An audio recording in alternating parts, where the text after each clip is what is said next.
तो एनसीईआरटी की है दीपकम पुस्तकम में पहला पाठ है वयम वर्णमालाम पठामः, अर्थात हम सब वर्णमाला पढ़ते हैं। अब यहाँ वर्णाः द्विविधाः भवन्ति, अर्थात वर्ण दो प्रकार के होते हैं, स्वराः व्यंजनानि च, स्वर और व्यंजन। अब स्वर क्या होते हैं, सबसे पहले हम स्वरों के बारे में जानेंगे। स्वराः, तो स्वराणाम उच्चारणम स्वतंत्र रूपेण भवन्ति, स्वरों का उच्चारण स्वतंत्र रूप से होता है। स्वराः द्विविधा सन्ति, स्वर भी दो प्रकार के होते हैं, समान नाक्षराणि और संध्यक्षराणि च, यानी समान अक्षर वाले और संधि अर्थात जो जिनको जोड़कर, दो अक्षरों को जोड़कर जो स्वर बनते हैं, अर्थात जिनको हम समान अक्षर और संयुक्त अक्षर। तो समान अक्षर में ह्रस्व और दीर्घ की बात होती है, जिसको बोलने में सबसे कम समय लगता है उसे हम ह्रस्व बोलते हैं, जिसको बोलने में 2 गुना समय लगता है उसे हम दीर्घ बोलते हैं। इसको जब हम बोलेंगे तो हम बोलेंगे अ, और इसको बोलेंगे तो आ, लंबी आवाज आएगी।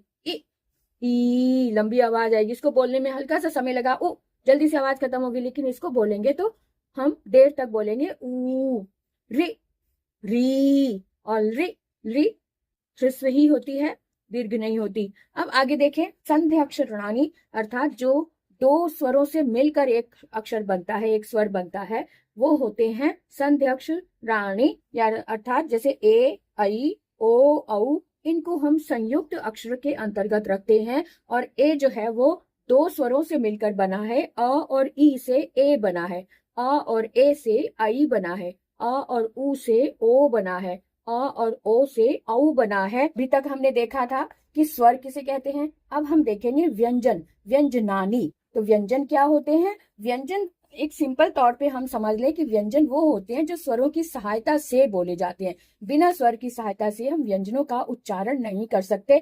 तो कैसे, ये देखें, व्यंजना नाम उच्चारणे कस्यचित् स्वरस्य सहायता अवश्यम भवति, अर्थात व्यंजनों का उच्चारण किसी स्वर की सहायता से अवश्य होता है, यानी व्यंजनों के उच्चारण में किसी स्वर की सहायता अवश्य होती है। अतः वर्णमालायाम व्यंजनानाम उच्चारणार्थम सर्वत्र अ स्वरस्य योजनम भवति, अर्थात वर्णमाला के व्यंजनों का उच्चारण बोलने के लिए सर्वत्र अर्थात सभी जगह अ स्वर का योजन होता है, यानी अ स्वर को जोड़ा जाता है। उदाहरण के लिए क है, क व्यंजन है, लेकिन क में ये हल लगा हुआ है, लेकिन ये तभी मुख से तभी आवाज बाहर निकलेगी जब इसके अंदर अ स्वर मिलाया जाएगा।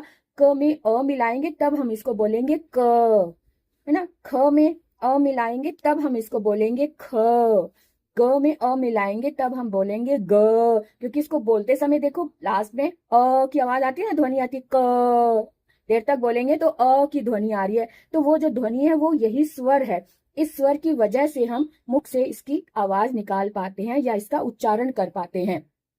तो क में अ मिला क, ख में अ मिला ख, ग में अ मिला ग, घ में अ मिला घ। इस तरह से हम व्यंजनों में स्वर को मिलाकर इनको बोलते हैं। अत्र व्यंजनम केवल, जो व्यंजन होते हैं वो केवल ऐसे होते हैं जिसमें स्वर नहीं है। जब स्वर नहीं होता तब इसको हम ऐसे लिखते हैं, क में नीचे इसको हल लगाते हैं। और जो हल होते हैं माहेश्वर सूत्र के अनुसार हल का मतलब यह है जो व्यंजन, इत्येव अस्ति, ऐसे होते हैं। अत्र अस्वरः केवलम उच्चारणार्थम योजितः अस्ति, यहाँ पर अस्वर केवल उच्चारण के लिए जोड़ा गया है, जोड़ा जाता है। व्यंजना नाम चत्वारः भेदाः सन्ति, व्यंजन के 4 भेद होते हैं। वर्ग्याः अर्थात स्पर्शाः वर्णाः, वर्ग्य अर्थात जिसे स्पर्श वर्ण बोलते हैं। स्पर्श व्यंजन वो होते हैं जिन्हें हम मुख के किसी ना किसी भाग को छू कर उच्चारण करते हैं। तो क वर्ग ये 5 वर्गों में बांटा गया है। वर्ग्या अर्थात वर्ग है, ये 5 वर्ग हैं, क वर्ग, च वर्ग, ट वर्ग, ट वर्ग और प वर्ग। ये पांचों वर्गों को हम स्पर्श व्यंजन कहते हैं। क्या बोलते हैं? स्पर्श व्यंजन। और हर एक वर्ग में 5-5 वर्ण होते हैं, क, ख, ग, घ, ङ।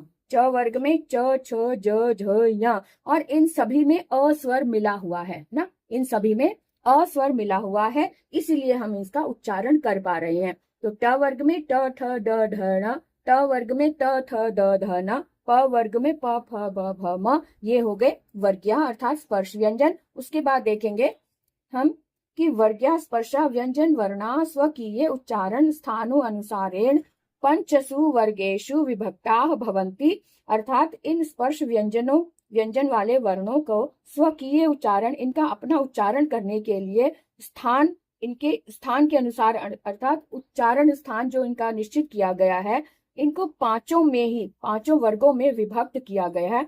उच्चारण स्थान के अनुसार ही इनको 5 वर्गों में विभक्त किया गया है। कैसे, इसको फिर से देख लें कि ये क वर्ग जो है, ये इसका उच्चारण स्थान कंठ होता है, तो पांचों ही वर्णों का उच्चारण स्थान भी कंठ ही होगा। क ख ग घ ङ।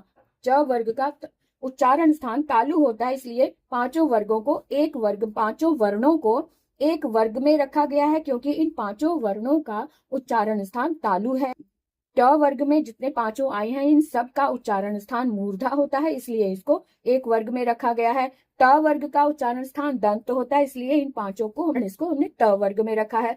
प वर्ग का उच्चारण स्थान ओष्ठ होता है, इसलिए इन पांचों को हमने ओष्ठ उच्चारण स्थान होने के कारण इसको हमने प वर्ग में रखा है। प बोलने के लिए हमने दोनों ओंठ को जोड़ना पड़ता है, तब प फ ब भ म इस तरह से उच्चारण होता है, या ध्वनि इस तरह से बाहर आती है। दूसरा है अंतस्था। अभी तक हमने देखा स्पर्श व्यंजन क्या होते हैं, वर्ग्याः अर्थात स्पर्श व्यंजन, स्पर्शाः वर्णा क्या होता है। अब हम देखेंगे अंतस्था वर्ण। अंतस्था का मतलब होता है स्थित होना, और अंत का मतलब अंदर की तरफ। अंदर की तरफ जब हम सांस को लेकर रोक लेते हैं गले के पास, तब ये वाले वर्ण बोले जाते हैं, य र ल व। आप बोलकर देखें, इसको बोलते समय हमें सांस को गले में लेकर रोकना पड़ता है, तब हम इसको बोलते हैं। जो अंतस्था वाले य र ल व हैं, इनको बोलने के लिए हम इस तरह से समझ सकते हैं कि इनको अर्थात में अर्ध स्वरा कहा जाता है, क्योंकि ये अपने आप में पूर्ण नहीं है।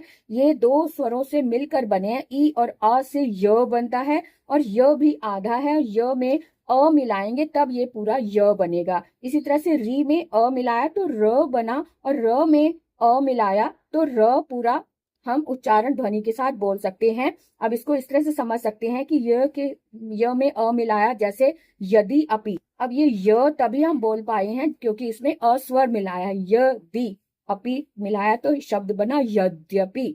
ऐसे ही री में अ मिलाया तब ये र बना, समझ रहे ना। ये री में, ऋषि वाले री में अ मिलाएंगे तब ये र बना, और र में भी अ स्वर मिलाएंगे तब हम इसको र पूरा बोलेंगे। जैसे कि पितृ आज्ञा है, तो ता में जो री मिला हुआ है, इस री में ये वाला आ मिला तब ये रा पूरा बना, तो पित्राज्ञा तब हम बोलेंगे। तो जो त और र है ये तो संयुक्त है, ये वाला त आधा हो गया, और ये वाला र में आ मिलाया तब ये रा पूरा बना, पित्राज्ञा।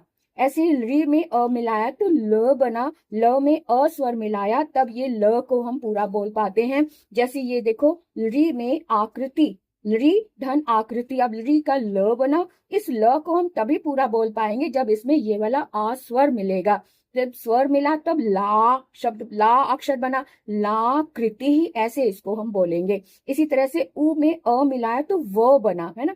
य र ल व, ये सभी अंतस्था वर्ण है ना। ये बने कैसे, ये हम अच्छे से समझ पा रहे हैं कि उ में अ मिलाया तब ये व बना, और व में भी जब हमने अ मिलाएंगे तब इसको हम व की ध्वनि मुख से बाहर निकालेंगे। जैसे सु है तो सु में उ आया है तो उ का व बना, और व में अ मिलाया, ये वाला अ मिलाया तो वा बना, और वा बनने के कारण हम ये जो स था ये आधा हो गया, क्योंकि इसमें से हमने उ निकाल लिया। उ को इसमें मिलाया तो ये वा बना, तो यहाँ आधा सा बना, इसलिए ये स्वागतम ये शब्द बना।